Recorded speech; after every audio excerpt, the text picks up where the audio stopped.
granniopteryx. She knows the truth, she's linking every link. Hello. So I was watching this particular podcast.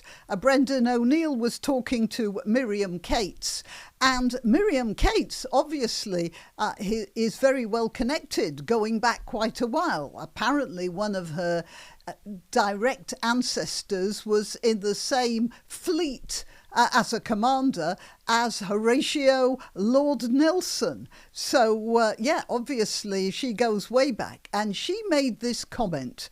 Now, she's obviously a fairly intelligent person, but really, she made this comment. It went something along these lines. My great uncle or whoever it was in the commanding a ship under Lord Nelson. And I wonder, she said, what Lord Nelson would have said about the fact that we here in Britain can't even manage to stop a few rubber dinghies. When obviously, if you're up on British history, the entire French Navy was defeated, and that was one of the biggest navies in the world, was defeated by Lord Nelson at the Battle of Trafalgar. I believe there were other encounters as well, which reminded me of a joke. But anyway, yeah, maybe I'll say that. Little known story. This has absolutely nothing to do with the truth, by the way, just for those of you who don't get it. Lord Nelson and Napoleon met each other on land just before the Battle of Trafalgar, two opponents being gentlemen towards each other. And they were sitting there drinking. And then after a while, Lord Nelson looked at the skies and said, well, I think we should go down to the water now, because now it's time. And Napoleon, not to be outdone, had to say the same thing in French.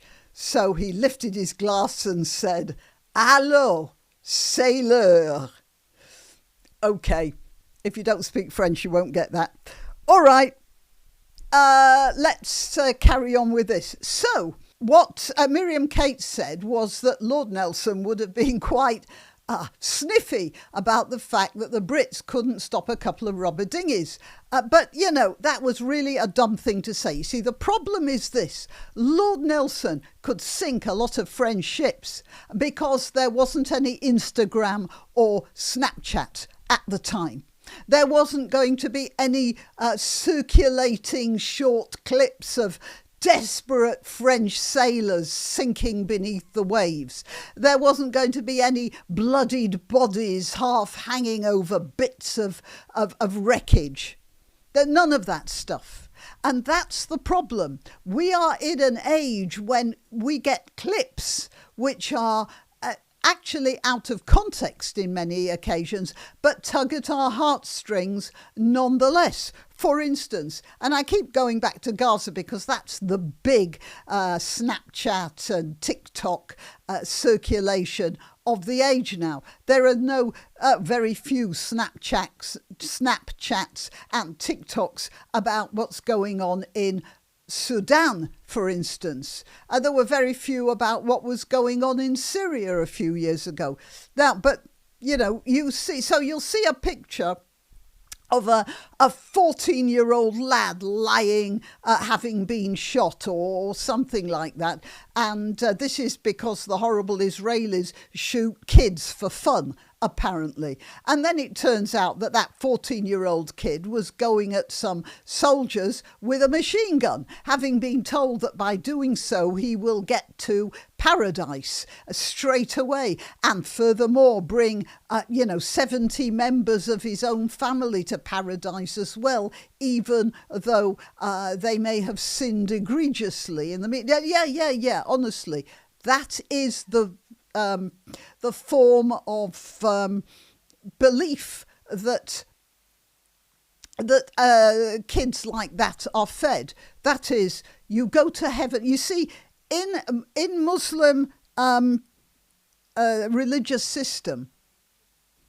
Hang on, somebody at the door. Yeah, in the Muslim belief system, what happens is when you die, you go into a sort of holding station, a sort of purgatory or something like that until the day of judgment. And it's on the day of judgment that you are sent to hell or paradise. The thing is that what happens is that if you die a martyr for the faith, you don't wait. You go straight to paradise. You see the pull of that. But even better, you take 70 nominated members of your family with you. So even if they were great sinners, they go straight to paradise as well. They do not pass go. They do not pay £200. They do not wait in jail at all. That's straight to paradise. And that's what keeps these Hamas and Hezbollah guys going and committed. Anyway, so you'll see this clip of a 14-year-old that's being either arrested or having been shot. And it turns out that's just part of the clip. The rest of the clip is this kid shooting soldiers with an automatic weapon that they've been given by Hezbollah or Hamas or whoever it was. But that is a good example. And then another example is of that poor kid, 3-year-old Turkish boy who drowned on a boat going from Turkey to somewhere else as an asylum seeker with his family. And I think the mother and the child were both drowned when the boat, the overloaded dinghy, overturned. And there was a picture of this little body that had been washed up on the shores. And that's what started the whole let everyone in movement into Europe. That started it, just that little clip. But it was out of context because they were okay in Turkey, that family. It wasn't like they were being persecuted. They were Muslims. There was, if you're not a Muslim in Turkey, you might be under some stress, but certainly not if you're a Muslim. The father just wanted to go somewhere where there was more of a chance to earn a better living. Well, that's hardly desperation, is it? It's just economic migration. But nobody thought about that at the time. What they saw was this poor little frail body that had been washed up onto the seashore. Nobody with any sort of a heart would feel anything but the most overwhelming pity at seeing something like that. Well, that's the problem, because all the Royal Navy has to do is shoot at one of those rubber dinghies so that it deflates and all the men inside drown, and you won't get the theory is you won't get many more people trying to come here illegally. But no, because there's another thing, and we do know that. This isn't any sort of a slur on a particular person. It is, though, an observation that in Islam, women and children don't count for very much. They are property, and so they can be dispensed with if necessary. The next dinghy that comes along after the first sinking will be a load of women and children, not men, just women and children. And what was the Royal Navy going to do then?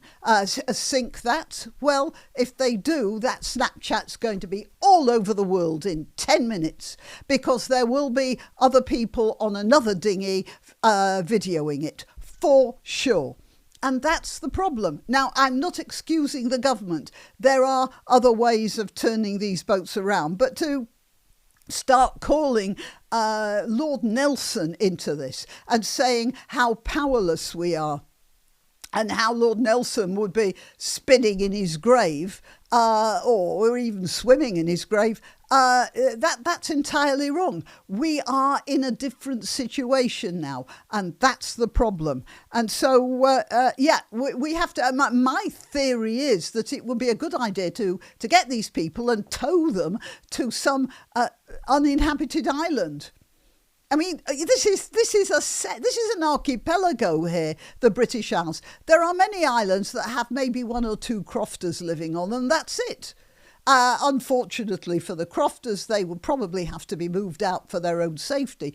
But these people could be contained on some drafty Scottish island, which is not very hospitable. Given the right equipment and the right food and everything, it would still be cheaper than giving them £250,000 houses in suburban areas, which is the big fuss that's going on now. And that would be it. After a while, nobody would want to come here. Why on earth would they? All right, well, yeah, that's my thoughts on the small boat thing.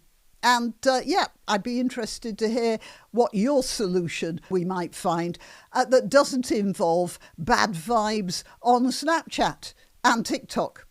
All right, till next time. You can help my channel by subscribing and clicking the notification bell. That's quite important. And by sharing if you're so inclined. Links to my other channels and to donation methods are in the description. But the best way you can help is simply by clicking like and notify. Thank you.